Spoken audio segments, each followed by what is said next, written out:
Em 1802, uma reunião de família como nenhuma outra aconteceu. Organizada por Pedro I da América, o evento misturava a pompa imperial com uma estranheza quase surreal. Imagine só a cena.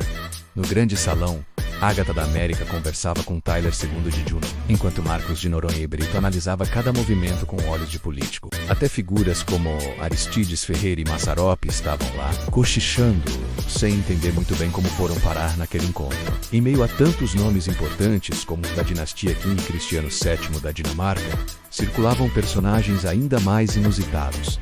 Meg, a cachorrinha Shih Tzu, o galo Juvenal e até um grilo misterioso. E o banquete pizza! Sim, pizza, servida como prato diplomático, para o espanto dos nobres europeus. Mas entre todos, um homem se destacava pelo silêncio. Erik Dotter, de origem nórdica, olhar pesado e poucas palavras. Ele era pai de Astrid Lindgren, uma jovem que já entendia que aquele encontro era mais do que uma festa. Pedro I tratava Erik com um respeito especial, pois ele guardava segredos e alianças que cruzavam oceanos. Tudo mudou na segunda noite. Depois de um jantar com discursos longos e brindes forçados, Erik se retirou, alegando cansaço. Astrid o acompanhou por um momento, mas ele pediu que ela voltasse para o salão. Pouco depois, um silêncio assustador tomou conta de uma das alas do palácio. Na manhã seguinte, a notícia caiu como uma bomba. Erik Dotter estava morto em seus aposentos, sem sinais de violência, apenas uma expressão serena demais. A causa oficial foi colapso súbito, mas ninguém acreditou. Pedro I ordenou silêncio total.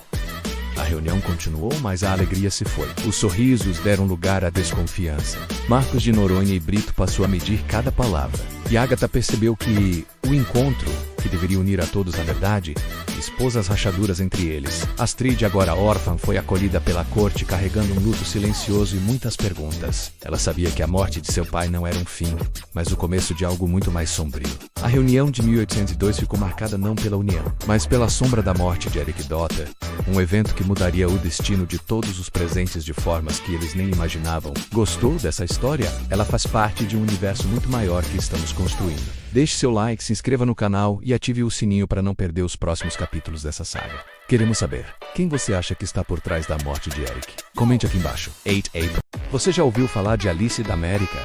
A princesa que se tornou imperatriz em meio à Revolução? A história dela parece um conto de fada sombrio, cheio de reviravoltas e mistérios. Nascida em 1903 na Rússia Imperial, Alice era descendente direta de Pedro I da América, fundador de uma dinastia com laços estratégicos na Europa. Com apenas 5 anos, em 1908, ela foi casada com um filho do czar Nicolau II, tornando-se imperatriz da Ucrânia, um título simbólico que a inseriu no coração do poder russo. Mas a Revolução de 1917 mudou tudo. A família imperial russa foi executada, mas Alice, por um motivo até hoje desconhecido, foi poupada e deportada para a Sibéria. Lá, ela se viu em meio a um experimento político bizarro, o Império Soviético da Sibéria. Liderado pelo imperador Alexandre e sua esposa, a imperatriz Caterina, Alice, de prisioneira, passou a ser uma Pekachev na administração desse novo regime.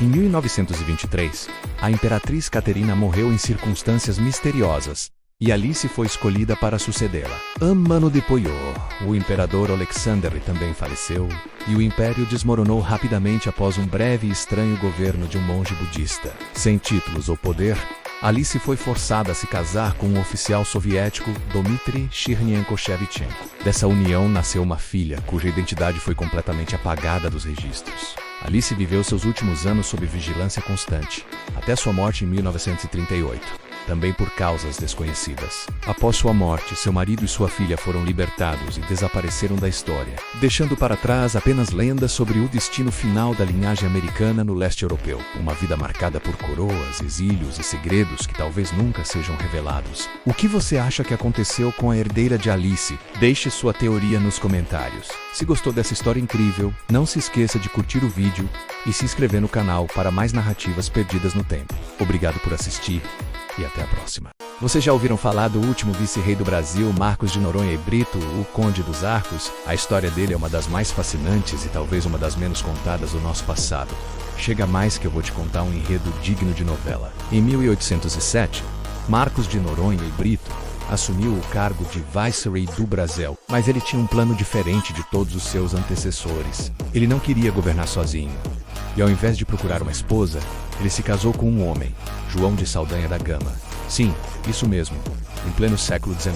Juntos, eles decidiram formar uma família e adotaram Manoel, um rapaz de 15 anos que, acreditem, mais tarde se tornaria governador de Angola. A história deles era tão única que chamou a atenção até do Império Americano. Quando a notícia do casamento e do desejo de terem filhos chegou aos jornais de lá, o imperador Pedro I da América viu uma oportunidade. Ele prometeu sua própria filha, Ágata da América, em casamento a João de Saldanha da Gama. E assim, em 1808, o que era um casal se tornou um trio. Marcos, João e Ágata oficializaram a união. Logo depois, Ágata engravidou de João e deu à luz um menino, Luís, nomeado em homenagem ao seu primeiro marido, o rei Luís XVII da França. Parecia o início de uma nova dinastia, mas o palácio do Viceroy estava prestes a se tornar um campo de batalha. João, o marido de Marcos e Ágata, começou a criar intrigas e a espalhar discórdia. Para piorar, ele passou a fazer blasfêmias públicas contra a fé, chocando a sociedade da época. Ao mesmo tempo, um antigo amor de Marcos, José da Silva Lisboa, começou a conspirar para derrubá-lo do poder. O filho dele, Bento,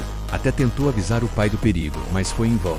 A tensão no ar era palpável. Então, em 1809, o estopim da crise, João de Saldanha da Gama foi encontrado morto. A causa oficial desconhecida. Sua morte misteriosa abalou as estruturas do Vice-Renado e deixou um vácuo de poder e muitas perguntas no ar. O que aconteceu a seguir foi uma disputa judicial amarga entre Marcos e Ágata pela guarda dos filhos. No fim, Ágata venceu e voltou para o Império Americano com as crianças, pondo um ponto final nesse capítulo tão peculiar da nossa história. Marcos, por sua vez, retornou a Portugal, onde se casou com Martim Afonso de Bragança e viveu até 1828, uma história de amor, poder, traição e mistério que mostra como o passado pode ser muito mais complexo e surpreendente do que imaginamos. Gostou de conhecer esse lado B da história? Deixa seu like, se inscreve no canal para não perder mais nenhuma curiosidade como essa e comenta aqui o que você achou desse enredo.